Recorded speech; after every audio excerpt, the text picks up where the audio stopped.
If you asked 100 people on the street to describe OCD, you would get some version of the same answer. Someone who washes their hands constantly, keeps an immaculate house, maybe checks the stove 3 times before leaving. Someone who is very clean and very particular. Maybe a little intense, but fundamentally manageable. And then consider the person who cannot stop wondering, spiraling, consuming, hours-long loops, whether they are secretly a bad person. The person who is haunted by intrusive images of harming the people they love most, and whose love for those people is precisely why the images produce such unbearable distress. The person who cannot enter a church without being assaulted by blasphemous thoughts they would give anything to silence. The person who has spent weeks consumed by the question of whether they truly exist, whether anything is real, whether consciousness itself means anything. The person who cannot leave the house without tapping the doorframe in a specific sequence, not because they believe it will prevent anything, they know it won't, but because not doing it produces an internal pressure that builds until it is the only thing in the world. All of these people have OCD. None of them look like the cultural picture of it. And most of them, and this is the part that keeps me up at night as a clinician, have spent years, sometimes decades, suffering inside a condition they did not know they had, searching for explanations that fit what they were experiencing and finding nothing, because the explanation that fit was never offered to them. Today we are walking through 12 of the most common presentations of OCD, what researchers and clinicians sometimes call the flavors. Each one has its own content, its own compulsive patterns, its own specific suffering. And all of them share the same underlying architecture. The resource listing all 12 in one clean reference is linked in the description. Let's start with the framework that unifies them all. Section 1, the framework, what all OCD has in common. Before we walk through the 12 types, we need the foundation, because without it, the individual types look like 12 different conditions rather than 12 expressions of the same one. All OCD, regardless of its specific content, shares the same architecture: an unwanted, intrusive, ego-dystonic thought, image, or urge, the obsession, that produces significant distress, and a behavioral or mental response, the compulsion, that is performed in the attempt to reduce that distress or prevent a feared outcome. The relief the compulsion provides is temporary. The obsession returns, typically with the same or greater intensity, and the cycle repeats. Over time, the cycle expands, more triggers, more elaborate compulsions, more of the person's life organized around managing the OCD rather than living their actual life. The ego-dystonic quality is the single most important clinical feature, and the one most worth repeating for anyone in this video who is wondering whether what they experience might be OCD. Ego-dystonic means the obsessive content feels alien to the person, contrary to their values, and deeply unwanted. The person with OCD is not someone who secretly wants the thing they fear. They are someone whose mind is generating content that violates everything they care about, which is precisely why it produces such distress. OCD attacks what matters most. The devoted parent has intrusive thoughts about harming their child. The deeply religious person has blasphemous intrusions. The person who values love and fidelity has intrusive doubts about their relationship. The horror the person feels about the thought is not evidence that the thought is true. It is evidence that it is OCD. This framework, obsession, distress, compulsion, temporary relief, return of obsession, is identical across all 12 types. What varies is the content domain in which OCD has chosen to operate. And with that foundation in place, let's walk through them. Section 2, the 12 flavors. 1. Contamination, OCD. We start here because it is the most recognized, and even here, the reality is richer than the stereotype suggests. Contamination OCD involves obsessional fear of contamination, from germs, illness, chemicals, environmental toxins, bodily fluids, or anything perceived as dirty or dangerous. The compulsive response is typically washing, cleaning, avoiding touching surfaces or objects, or using elaborate decontamination rituals after perceived exposure. The person may structure their entire environment and daily routine around avoiding contamination triggers, what they touch, where they go, who they allow near them or their belongings. What the stereotype misses is the variation in what contamination means. For some people it is physical, illness and germs. For others it is psychological or emotional, the fear of being contaminated by negative energy, by immorality, by contact with people or places associated with bad things. Mental contamination (OCD), where the contamination is perceived as internal and triggered by thoughts, memories, or experiences rather than external objects, is a subtype that is frequently missed because it does not produce the hand-washing behavior that most clinicians and people are looking for. 2. Checking OCD. Checking OCD is organized around the fear that something has been left undone, unsafe, or improperly completed, and that failure to verify will result in catastrophic harm. The compulsive response is repeated checking of locks, appliances, switches, doors, emails before sending, work completed, messages that may have been accidentally sent or not sent. The person checks and briefly experiences relief, and then the doubt returns: did I really check? Was the check thorough enough? Producing the need to check again and again, in a cycle that can consume hours. The checking is not a character flaw or excessive caution. It is the person attempting to achieve the certainty that OCD demands, a certainty that is neurologically unavailable, which means the checking can never be sufficient. The threshold keeps moving. 1 check becomes 5, becomes 20. And the life organized around checking rituals becomes increasingly constrained. 3. Symmetry and orderliness OCD. Symmetry OCD is driven not by a specific feared outcome but by an internal experience of wrongness, sometimes called not just right experiences, that arises when things are asymmetrical, improperly arranged, or in violation of an internal sense of how they should be. Objects must be precisely aligned. Steps must be counted. Actions must be performed in specific numbers or sequences. The person may not be able to articulate a feared catastrophe. The compulsion is driven by the need to resolve the intolerable feeling of things being not right. This is worth naming carefully because symmetry OCD is frequently dismissed as perfectionism or fussiness, particularly when the person cannot explain a specific feared outcome. The absence of a rational feared consequence does not make the distress less real or the compulsion less powerful. The not just right experience is its own form of OCD-driven suffering, and it deserves the same clinical respect and treatment as any other subtype. 4. Hoarding OCD.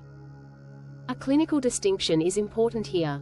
Hoarding disorder and hoarding OCD are not the same thing, though they overlap in their presentations.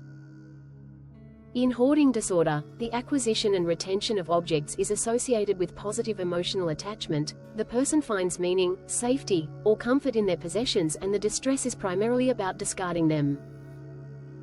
In hoarding OCD, the hoarding is driven by obsessional fears, that discarding an object will result in harm, that something important will be lost, that throwing away an item that might be needed will cause catastrophe, and the accumulation is compulsive rather than pleasurable. The person with hoarding OCD often knows the item has no practical value. The OCD insists that discarding it is dangerous. The compulsion is retention, and the relief of keeping everything comes at the cost of living spaces that become increasingly difficult to inhabit. Distinguishing hoarding OCD from hoarding disorder matters because the treatments differ significantly. 5. Intrusive thoughts, pure OCD. Pure OCD, sometimes called puro, though the name is somewhat misleading because compulsions are always present, they are simply primarily mental rather than behavioral, refers to OCD whose primary presentation is distressing intrusive thoughts without the obvious external rituals that make OCD more recognizable to observers. The intrusive thoughts in pure OCD can take almost any form: violent images, sexual thoughts, racist thoughts, thoughts about causing harm, thoughts the person finds morally repugnant in every way. The universally consistent feature is the ego-dystonic quality. These are thoughts the person finds deeply horrifying, that are entirely contrary to their values and character, and that they would give almost anything to stop having. The mental compulsions that maintain pure OCD are invisible but relentless. Mentally reviewing the thought to determine whether it means something about the person, analyzing past behavior for evidence of whether the feared thing is actually true, seeking reassurance internally by arguing against the thought, mentally neutralizing the thought with a counter-image or prayer. These mental compulsions provide brief relief and strengthen the OCD cycle with exactly the same mechanism as any behavioral compulsion. And they are frequently not recognized as compulsions at all, by the person or by their clinician, because they occur entirely internally. 6. Harm OCD. Harm OCD deserves its own entry because it is both common and one of the most profoundly misunderstood OCD subtypes, frequently causing people to conceal their experience for fear of what disclosure might mean. Harm OCD involves intrusive thoughts, images, or impulses about causing harm to others, most commonly to the people the person loves most. A parent with harm OCD has unwanted images of harming their child. A person with harm OCD may be afraid to be near knives, afraid to drive with passengers in the car, afraid to be in certain situations where the feared harm could theoretically occur.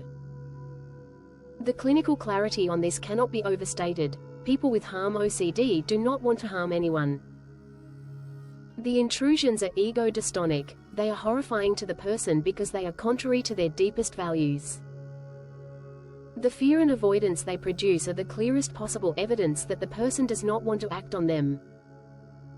Harm OCD attacks people who care deeply about the safety of others.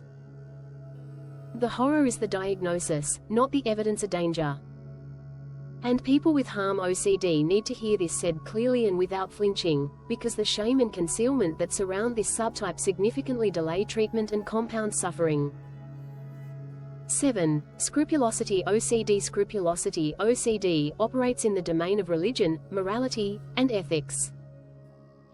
It is characterized by obsessional fear of having sinned, violated religious law, offended God, or committed a moral transgression, and by compulsive prayers, confessions, reassurance seeking from religious authorities, mental reviewing of behavior for evidence of wrongdoing, and excessive religious observance driven by anxiety rather than genuine devotion. The distinction between genuine religious practice and scrupulosity OCD is important and sometimes delicate. The key clinical markers are the ego-dystonic quality of the obsessional fears, the compulsive nature of the religious behaviors, the inability to achieve lasting relief from religious observance, and the significant distress and functional impairment produced by the cycle. The deeply devout person who finds joy and meaning in religious practice is not experiencing scrupulosity OCD. The person whose religious practice is organized around an unappeasable dread of divine condemnation, and whose rituals provide only temporary relief before the fear returns, is. Scrupulosity is particularly common in individuals from religious traditions with significant emphasis on sin, purity, and divine judgment, and it is frequently undertreated because it is conflated with religious devotion rather than identified as OCD. 8. Relationship OCD, ROCD. We have a full video on ROCD in this series. It deserves that depth. For the purposes of this overview, relationship OCD involves obsessional doubt about one's romantic relationship, one's feelings for one's partner, or one's partner's suitability. The person with ROCD is not someone with genuine relationship ambivalence. They are someone whose OCD has chosen the most valued and most intimate relationship as its domain. Do I truly love them? Is this the right person? What did it mean that I felt nothing when they walked in just now? These questions are not genuine relationship evaluation, they are OCD-generated doubt, driven by the same certainty-seeking mechanism as every other OCD subtype, and equally resistant to resolution through the reassurance-seeking and mental reviewing that the person compulsively performs in the attempt to achieve it. ROCD frequently leads to the ending of healthy relationships, because the OCD's demand for certainty can never be met, and the absence of certainty is interpreted as evidence that the relationship is wrong, when it is evidence that OCD is present. 9. Health anxiety. OCD. Health anxiety. OCD involves obsessional fear about illness, bodily symptoms, or health, and sits in complex relationship with hypochondria and health anxiety disorder, with which it shares significant surface features. The distinguishing features of OCD in this domain are the obsessional quality of the fear, the ego-dystonic intrusions, and the specific compulsive patterns, repeated medical consultations, reassurance seeking from doctors and online sources, body checking for symptoms, avoidance of illness-related information or environments. The health anxiety OCD cycle is self-reinforcing in a particularly vicious way. The compulsive body checking draws attention to normal bodily sensations that the anxious mind then interprets as symptoms, producing more distress and more checking. The medical reassurance provides temporary relief and then fails to hold. The thought arises again, but what if the doctor missed something? Requiring more reassurance. The person may understand intellectually that they are well and be neurologically unable to feel it. 10. Sexual orientation. OCD. OCD, sexual orientation. OCD involves intrusive obsessional doubts about one's sexual identity, unwanted thoughts, images, or fears about whether the person is gay, straight, or otherwise different from how they understand themselves to be. This subtype requires particular care and clinical precision because it is easily conflated with genuine questioning about sexual identity, which is an entirely different and entirely valid experience. The distinguishing feature of OCD, as with all OCD subtypes, is the ego-dystonic quality. The person is distressed by the doubts because they conflict with their established sense of identity, not because they are exploring genuinely open questions about it. The person is not wondering who they are in an open-ended way. They are being assaulted by doubts they do not want, that they cannot resolve, and that produce significant distress and compulsive behaviors, mental reviewing of past attractions, testing their own responses, seeking reassurance, in the attempt to achieve a certainty about their own identity that OCD will never allow. This subtype is particularly important for clinicians to identify accurately because the wrong framework, treating it as identity exploration rather than OCD, will recommend approaches that are the opposite of what OCD treatment requires, and can significantly worsen the OCD cycle. 11. Existential OCD. Existential OCD is one of the subtypes most frequently unrecognized, both because its content sounds philosophical rather than clinical, and because the compulsions are almost entirely mental, making them invisible to observers. Existential OCD involves obsessional preoccupation with philosophical questions. Does anything have meaning? Do I exist? Is consciousness real? What is the point of anything? Am I the same person I was yesterday? These are, of course, questions that human beings have engaged with since the beginning of recorded thought. The difference in existential OCD is not the questions themselves but the obsessional quality with which they are pursued, the inability to not think about them, the hours spent in mental loops trying to reach a satisfying answer, the profound distress when no answer arrives, and the temporary relief followed by the return of the spiral. The person with existential OCD is not a philosopher in the contemplative sense. They are someone whose OCD has attached to the questions that are most resistant to definitive answers, which makes them perfect OCD content, because OCD is a certainty-seeking machine, and existential questions are, by definition, ones that certainty cannot reach. The cycle is therefore potentially endless, which makes this subtype particularly exhausting. 12. Magical thinking OCD.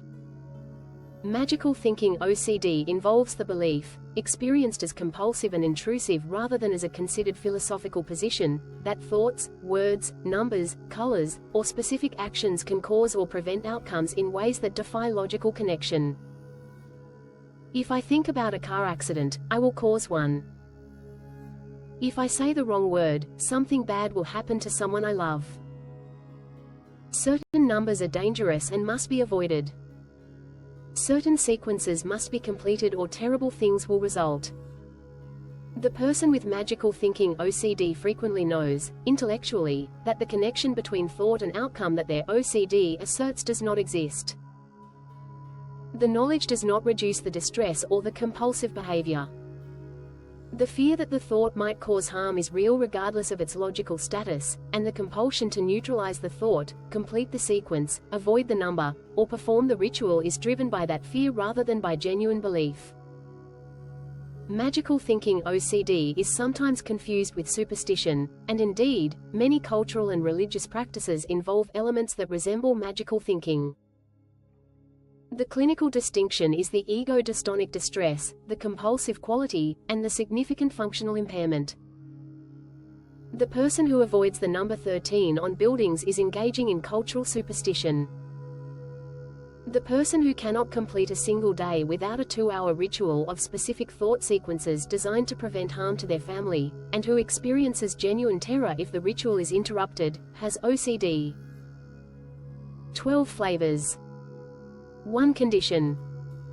1 obsession-compulsion architecture running through all of them, in 12 different content domains, producing 12 distinct experiential surfaces that look, from the outside, like 12 different problems, and that from the inside feel like the particular private hell that OCD constructs in the territory of whatever matters most to the person it inhabits.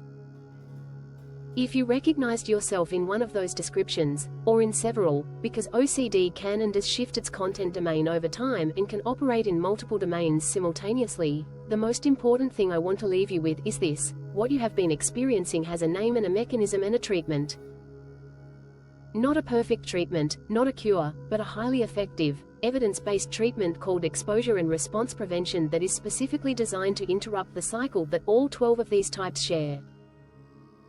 And if you are a clinician who received training primarily focused on contamination OCD and checking OCD, as most clinical training programs still do, I hope this video expanded the map of what you are looking for when a client presents with patterns that do not fit the stereotype.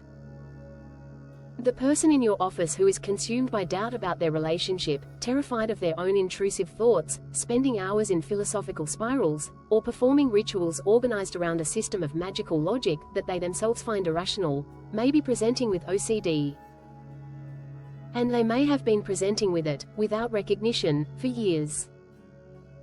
The 12-flavor reference sheet is in the description, each type with its core obsessions, common compulsions, and key clinical features, in one printable resource for personal understanding and clinical reference. Share this video with someone who has been suffering inside a condition they did not know had a name. The name matters. It is where treatment begins. And I will see you in the next one.